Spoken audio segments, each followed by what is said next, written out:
I've been thinking lately that Jujutsu Kaisen is actually setting Itadori up to be like a crazy powerhouse type character. Now, I'm gonna show you a couple clips and panels that support why I think this. And this is gonna have some spoilers for the manga, so if you don't read the manga, be careful. There's gonna be some spoilers in here.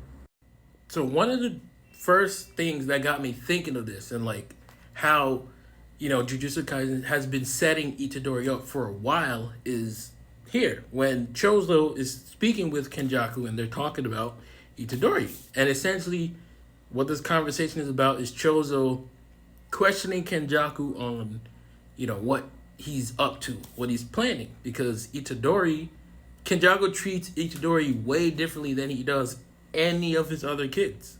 Like, at all. And then, while mushing his face into the ground, he tells them, you all are just failures. Essentially, he treats all of them like shit because, in his mind, they are shit. But then, to come back to this panel, I don't think it's a case where Kenjaku set something up and is like, oh, Yuji's going to be like, for example, my replacement body, right? Like, I'm just going to create this kid. He's going to be a great kid, good potential, and then I'm going to take over his body. I don't think that's the case because he literally says he doesn't have a specific role. So, straight up, it's not like he had this long, drawn-out plan that he has for Yuji.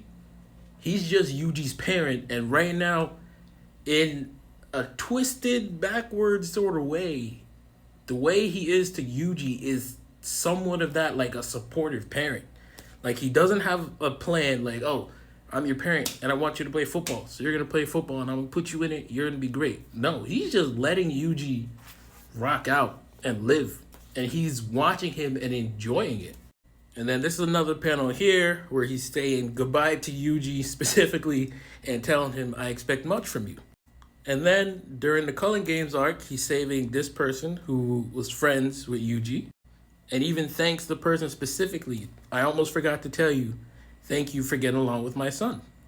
So stuff like that with Kenjaku it makes me think like, okay, he's acting like that towards Yuji because he views Yuji as being a success and the rest of his kids a failure. But Chozo at one point beat Yuji. I mean, in the anime, we just saw the fight and Chozo won. So how is Yuji a success? Chozo's a failure. Chozo beat Yuji. That makes me think like there's something else that we're not, it just hasn't been shown in the manga or the anime yet.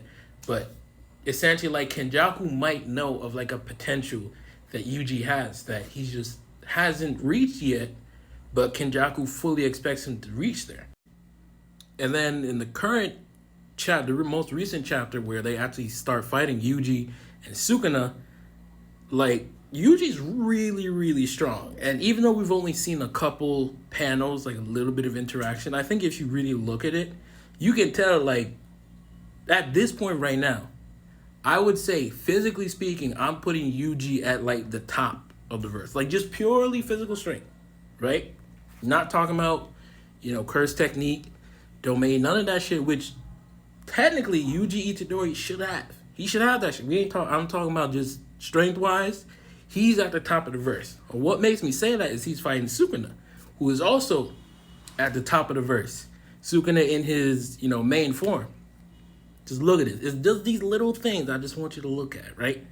Check this out. Yuji comes to attack Sukuna. What does Sukuna do? He blocks it. But he blocks it by stacking 1, 2, 3 arms at the point of impact. He used 3 arms to block Yuji's 1, his strike. Now, you might say, oh, that don't matter. I believe it does matter. Because this dude is smart as hell. He's the smartest ever. He is smart, especially when it comes to battle. His battle sense is immaculate, top tier. If he didn't need to use 3 arms to block this strike, he wasn't using 3 arms to block this strike. So that alone tells me that Yuji is strong. But look, I got some more evidence to prove he wouldn't have done this 3-arm block if he didn't need to. This is the battle he was fighting. I think this dude is Kashimo or something. The other, long time ago sorcerer who was like super, super strong, right? He beat Hikari type shit. And this is like his full powered form fighting Sukuna. This guy comes in to attack him. Sukuna is blocking him with one arm. One. This guy is in his fully powered form. He beat Hikari in essentially his base. And he powered up. Made like a... He's killing himself to be this strong. One arm is being blocked with one arm. Sukuna is striking him back with, 2 free arms. And this is the very next panel. This is the 2 free arms that Sukuna had, connecting. And this guy's about to be sent blast.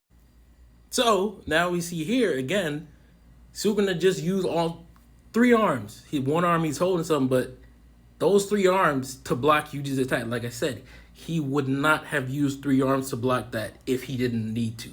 He knows Yuji is strong as hell, but he's been downplaying Yuji. And I believe it's because he, being inside Yuji that whole time, I think he has legitimately seen Yuji's potential, right? So one, he knew he couldn't take over Yuji, like, ever. He was not going to take him over. But I think he also saw Yuji's strength potential, and that's why he's always tried to, like, downplay him, like, punk him. Like, you ain't, you need me. You're not strong your own. I'm the one. I think he was trying to play, like, those mind games so that Yuji would not live up to his full potential. And this is the panel right after Yuji attacks Sukuna. Sukuna blocks it. He still gets shook a little bit because he feels something. And he's like, was that? I think Yuji is going to be able to connect with Megumi's soul because Yuji has a certain level of, like, awareness of the soul and, like, soul manipulation because Sukuna was in him. Sukuna's soul was in him, and then that gave him, like, he was able to unconsciously develop that, which is why Mahito could, his technique didn't work on Yuji because of that. So I think that's what is going on here. I think Yuji attacked him, and it's like in the attack, he's trying to feel out for Megumi's soul. That's my personal thought. So yeah, all those things put together, Kenjaku has been watching him because Kenjaku views him as a success. Even though up until now, Yuji hasn't really done anything too crazy. Yuji got beat by Chozo. Kenjaku views Chozo as a failure. Chozo beat Yuji. Yuji should be a failure, no? Nope, he's not. Not in Kenjaku's mind. So Kenjaku sees something that we don't, that has been building, and hopefully we see it soon. Dude, it's there.